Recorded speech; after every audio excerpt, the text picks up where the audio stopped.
Hey guys, we're live and we're at the Tops booth at New York Comic Con, and we're here with. Emily, I'm so excited that you guys stopped by.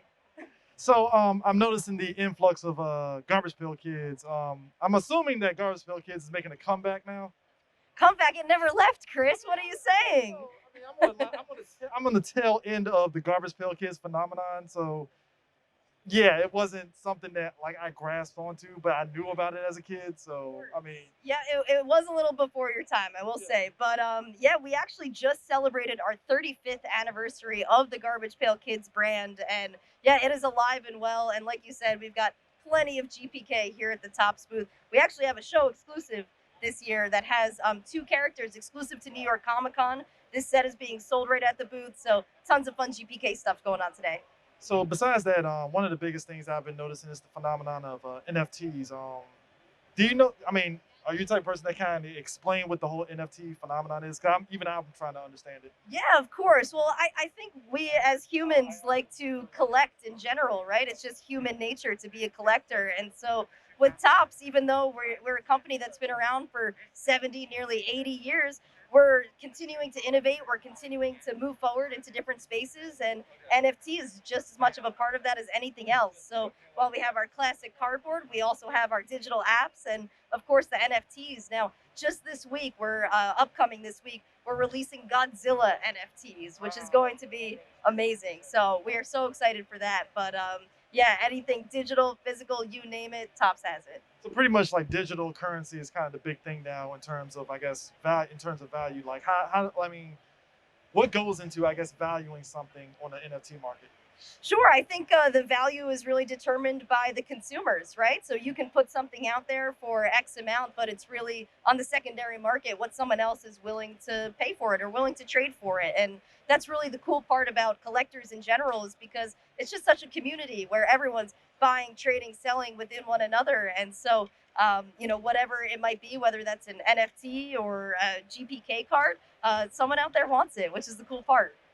So for the Godzilla NFT, can you name specifics of that? Or I mean, is it just one thing, or is it like multiple things? What's it going to encompass for that? Sure, I believe that there's a couple of packs that will be available. Some are a bit more rare than others. So all the information though is on topsnfts.com. So definitely check out all the info there. But we're excited to release it this week. Besides the Garbage Pail Kids, what is another I guess property that's starting to gain I guess traction in tops? Yeah, of course. As far as our sports side goes, UEFA Champions League is huge if you're a soccer fan, or I should really say a football fan. And of course, Star Wars. We are one of the longest running licensors of Star Wars since the first film came out in, what is it, 1977.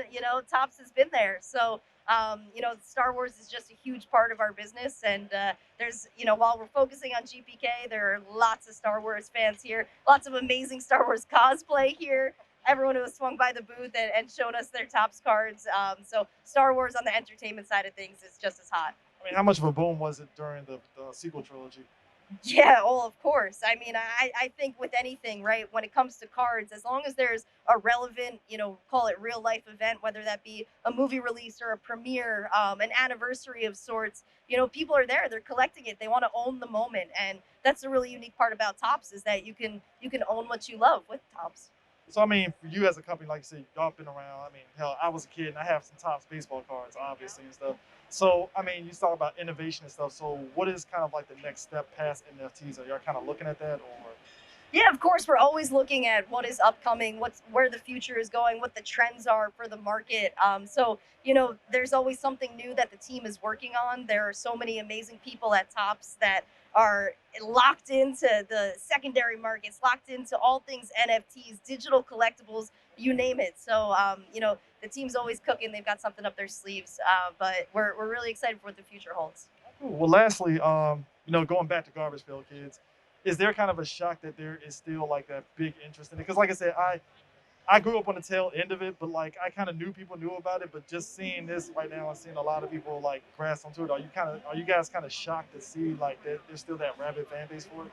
always, always impressed by the amount of Garbage Pail Kids collectors that come and visit us at Comic Con or any of our other events, really. But I can't say we're shocked because it was such a huge part of an American culture back in the 80s and 90s, and that really hasn't gone away. The appetite for GPK and Garbage Pail Kids hasn't gone away, and it's really nice that we're able to bring Garbage Pail Kids, with us into this new venture of our future. And it's really fun to see all the artists, the Garbage Pail Kids artists that have been here signing autographs, sketching cards, you name it.